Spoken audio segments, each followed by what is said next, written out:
Hello friends, मैं योगेश शुक्ला एक बार फिर से आप सभी का हमारे सैप इंस्टीट्यूट के यूट्यूब चैनल पर स्वागत करता हूं। जैसा कि दोस्तों आपने मेरे लास्ट वीडियो के अंदर देखा था कि मैंने आपको प्रेजेंट सिंपल टेंस कंप्लीट करवाई थी। अब उसके बाद मैं आप लोगों के लिए नेक्स्ट टेंस लेकर के आया हूं, प्रेजेंट कंटिन्यूअस टेंस। अब उसके बारे में हम देखेंगे कि प्रेजेंट कंटिन्यूअस टेंस क्या होता है, उसकी correct form of the verbs कैसे यूज ली जाए और उसके अलावा एज ए ट्रांसलेशन उसका यूज कहां लिया जाता है, वो सब हम इस टेंस के अंदर इस वीडियो के माध्यम से देखने वाले हैं। चलिए लेट्स स्टार्ट।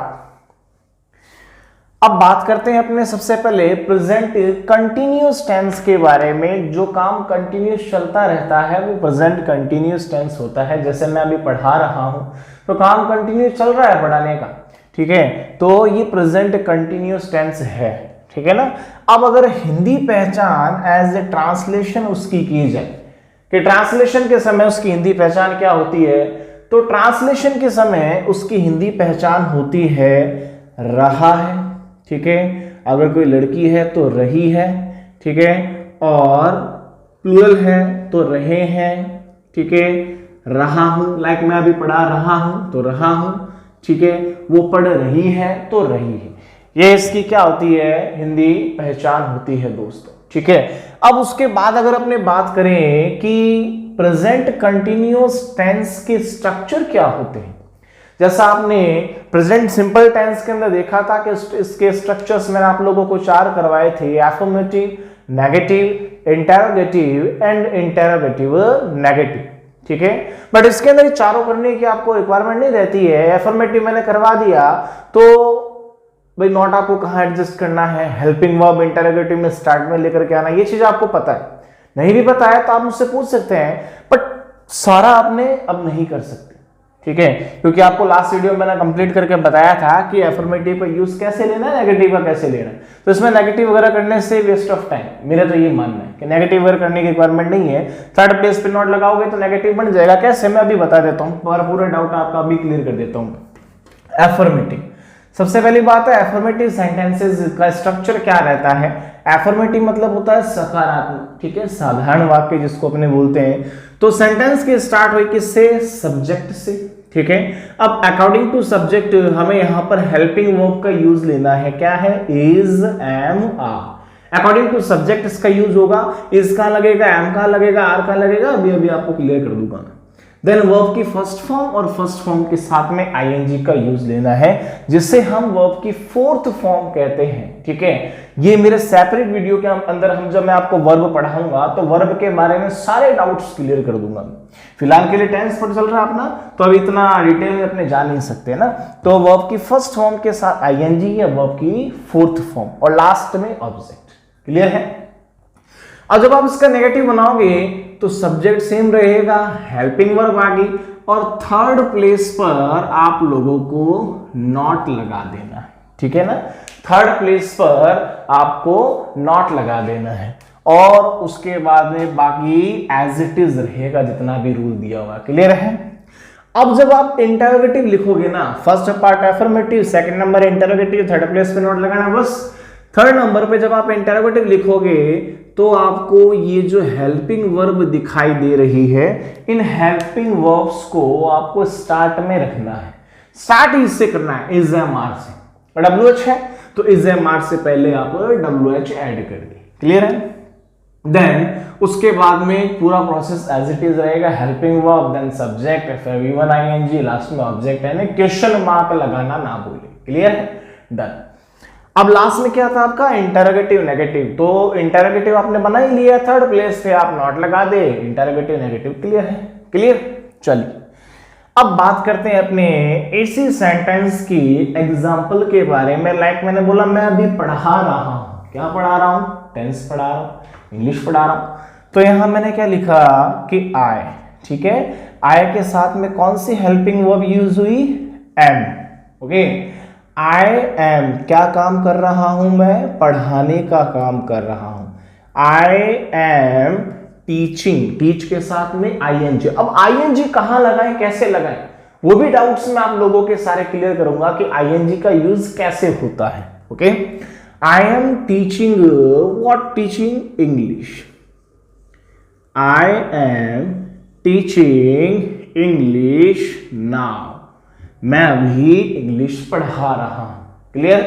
चलिए अब अगर अपने यहां पर सब्जेक्ट चेंज कर देते हैं, ही कर दिया मैंने, तो एम नहीं आएगा, यहां पर आएगा is. Clear? He is teaching, he is teaching English now. He is teaching English now. इसी टाइप से अकॉर्डिंग टू सब्जेक्ट हमें हेल्पिंग वर्ब का यूज लेना है. Got it? ओके. चलिए अब देखते हैं इज का यूज कहां होगा, एम का यूज कहां होगा और आई का यूज कहां होगा. चलिए अब स्पेस ना होने की वजह से मैं यहां पर आप लोगों को बता रहा हूं. ठीक है, आप एक नोट लगा करके लिख लें यहां पर कि सबसे पहले देखिए एम. एम जो हेल्पिंग वर्ब है उसका यूज प्रेजेंट कंटिन्यूअस टेंस में ओनली आई के साथ होता है बच्चों. किसके साथ होता है? आई के साथ होता है. इस चीज को ध्यान रखें. ठीक है, अब उसके बाद बात करते हैं अपने इज. इज का यूज कहां होगा? इज का यूज होता है third person subject he, she, it, किसी भी व्यक्ति का नाम, राम, श्याम, कोई भी हो, एंड सिंगुलर, कोई भी सिंगुलर हो. ठीक है, कोई भी सिंगुलर, आर यहां पर लिखा मैंने, स्पेस नहीं है इसलिए. ठीक है ना, कोई भी सिंगुलर हो वहां पर अपने को इज का यूज करना है. क्लियर? चलिए अब बात करते हैं आर का यूज कहां होगा. ठीक है, आर का यूज होगा वी प्लूरल है उसके साथ, यू के साथ, दे के साथ, और जितने भी प्लूरल सब्जेक्ट है उस प्लूरल सब्जेक्ट के साथ में हमें आर का यूज करना है. समझ गए? ठीक है, एम का यूज ओनली आई के साथ. ओके, इज लगेगा ही, शी, इट, किसी व्यक्ति का नाम और सिंगुलर के साथ. अब बात आती है आर. आर का यूज कहां होगा? जितने भी प्लूरल सब्जेक्ट हैं, वी, यू, दे, किसी भी प्लूरल सब्जेक्ट, उनके साथ में आर का यूज होगा. इस चीज को अच्छे से नोट डाउन कर लें और इसका रिवाइज कर ले, लर्न कर ले. ओके, चलिए अब ये तो मैंने आपको बताया प्रेजेंट कंटिन्यूअस टेंस की हिंदी पहचान की, इसकी हिंदी पहचान क्या है. उसके बाद में एफर्मेटिव के अंदर मैंने आपको इसका रूल बताया, इसका स्ट्रक्चर बताया कि ये इसका स्ट्रक्चर है. ठीक है, अब नेगेटिव कैसे बनाना है ये भी आपको बताया, इंटेरोगेटिव कैसे बनाना है और इंटेरोगेटिव नेगेटिव कैसे बनाना है. क्लियर? उसका एग्जाम्पल देके बता दिया. इज कहां लगेगा, आर कहां लगेगा, एम कहां लगेगा, ये भी क्लियर है. ओके, अब बात करते हैं अपने इसके एडवर्बियल्स के बारे में. जिस टाइप से मैंने correct form of the verbs के अंदर आपको प्रेजेंट सिंपल टेंस के अंदर, प्रेजेंट इंडेफिनिट टेंस के अंदर बताया था कि उस एडवर्बियल्स को देख करके आप पहचान सकते हैं कि ये टेंस कौन सा है. इसी टाइप से प्रेजेंट कंटिन्यूअस टेंस के अंदर भी ये एडवर्बियल्स होते हैं जिनको देख करके आप लोग पहचान सकते हैं कि ये प्रेजेंट कंटिन्यूअस टेंस है. चलिए देखते हैं. ये एडवर्बियल्स है नाउ. ये देखिए यहां पर मैंने लिखा जो काम अभी चल रहा है ना, नाउ, वहां प्रेजेंट कंटिन्यूअस टेंस ही आता है. At present time, at this time, at this moment. ठीक है, again, still, in these days, इन दिनों, nowadays, day by day, today. Interjection, interjection वाले वर्ड्स होते हैं ना. अब बात आती है इंटरजेक्शन. ठीक है, डिटेल में तो नहीं बता पाऊंगा. इंटरजेक्शन क्या होता है? एक्सक्लामेशन, एक्सक्लामेटरी जो सेंटेंसेस होते हैं, ठीक है, या एक्सक्लामेशन मार्क भी आपने पढ़ रखा होगा, वो इंटरजेक्शन है. जिससे हिंदी में क्या बोला जाता है? हिंदी में इसको बोलते हैं अपने विस्मयादि बोधक. ठीक है, हिंदी में इसे कहा जाता है विस्मयादि बोधक, इंटरजेक्शन, एक्सक्लामेशन. ठीक है, अब इंटरजेक्शन मार्क, ये है इंटरजेक्शन का सिंबल, इंटरजेक्शन मार्क, जो आप ध्यान रखें. और इंटरजेक्शन मार्क वाले कोई भी वर्ड अगर आ जाते हैं, जैसे मैंने बोला हे लुक, लिसन, तो ये जितने भी वर्ड्स हैं ये सारे के सारे आप किसमें काउंट करेंगे, प्रेजेंट कंटिन्यूअस टेंस के अंदर काउंट करेंगे। ठीक है, तो लुक, देन देखिए यहाँ पे इंटरजेक्शन मार्क है, लिसन, देन देखिए यहाँ पे इंटरजेक्शन मार्क दिया हुआ है। ठीक है, इसको देख के आप लोग पहचान सकोगे कि ये टेंस कौन सा है, प्रेजेंट कंटिन्यूअस टेंस है। ठीक है, तो ये कुछ एडवर्बियल्स दिए हुए हैं, इन एडवर्बियल्स को आप लोग याद करें। ठीक है, अच्छे से समझें, लिखें और बार बार इसका रिवाइज करें। ठीक है, चलिए अभी तो हमने ये देखा, अब हम देखते हैं कि भाई प्रेजेंट कंटिन्यूअस टेंस के यूजेस क्या है, कहां पर इसका यूज किया जाता है, अब हम वो देखते हैं। ओके, चलो दोस्तों अब हम देखते हैं प्रेजेंट कंटिन्यूअस टेंस के यूजेस, कि प्रेजेंट कंटिन्यूअस टेंस का correct form of the verb के अंदर यूज कहां पर लिया जाता है, उसके बारे में आप देखिए। इसका यूज मैंने यहाँ पे 3 टाइप्स आप लोगों के लिए लिख रखा है। नंबर 1 टाइप क्या दिया हुआ है, कंटिन्यूड एक्शंस, जो काम कंटिन्यू चल रहा है, ये कंटिन्यू चल रहा है, उसके लिए ही प्रेजेंट कंटिन्यूअस टेंस का यूज करेंगे। नंबर 2 बात आती है फ्यूचर एक्शंस, जो काम फ्यूचर में होने वाला होगा उसके लिए फ्यूचर टेंस नहीं, प्रेजेंट कंटिन्यूअस टेंस का यूज होगा। और बात आती है शेड्यूल प्रोग्राम। ठीक है, शेड्यूल प्रोग्राम जो पहले से फिक्स है बट होगा फ्यूचर के अंदर, तो फ्यूचर टेंस नहीं होगा। भाई आपने यहां पे देखा कि फ्यूचर एक्शंस आ गया, तो भविष्य में होने वाले जो एक्शंस है, जो काम है, जरूर थोड़ी उसके लिए फ्यूचर टेंस ही यूज होगा, वो पहले से भी तो फिक्स हो सकता है, और वहां पर हमेशा प्रेजेंट कंटिन्यूअस टेंस आएगा, ये बात आपको रिमाइंड कर ले। ओके, तो देखिए इन 3 टाइप्स मैंने आपको यहाँ पे लिख दिया है, ये 3 यूजेस है, कंटिन्यूड एक्शंस, फ्यूचर एक्शंस और शेड्यूल प्रोग्राम। रिवाइज कर लें, continued actions, future actions and schedule programme. ठीक है, देखिए अब यहां पर मैंने इनके कुछ एग्जांपल्स लिख रखे हैं। क्या लिखा मैंने, द स्कूल्स आर क्लोजिंग। अब correct form of the verb 10th 11th level के अंदर तो क्या होगा, आपको ब्रैकेट के अंदर मैंने प्रेजेंट सिंपल में भी बताया था, इस टाइप से वर्ब मिलेगी। ठीक है, उस वर्ब को देख करके आपको फिल करना है। यहाँ क्या लिखा था, स्कूल्स नेक्स्ट मंथ। अब नेक्स्ट आ गया तो आप सोचोगे फ्यूचर फिल करना है, नहीं, नेक्स्ट मंथ स्कूलें खुलने जा रही है, तो यहां पर क्लोज है, क्लोज के साथ आईएनजी लगा दिया, स्कूल्स प्लूरल है, इसलिए यहां पर हमने वर्ब क्या यूज ली, are use. Got it, okay.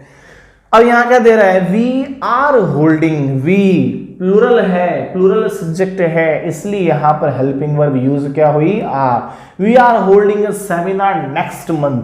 अब नेक्स्ट मंथ है, भाई शेड्यूल पहले से फिक्स कर रखा था कि नेक्स्ट मंथ हम ये सेमिनार करने जा रहे हैं, तो उसके लिए हमने यहां पर प्रेजेंट कंटिन्यूअस टेंस का यूज लिया। ठीक है, अब she is knitting, knit, knit मतलब क्या होता है, गूंथना। ठीक है, जो गूंथना होता है उसको निट कहा जाता है। She is knitting a sweater for her brother.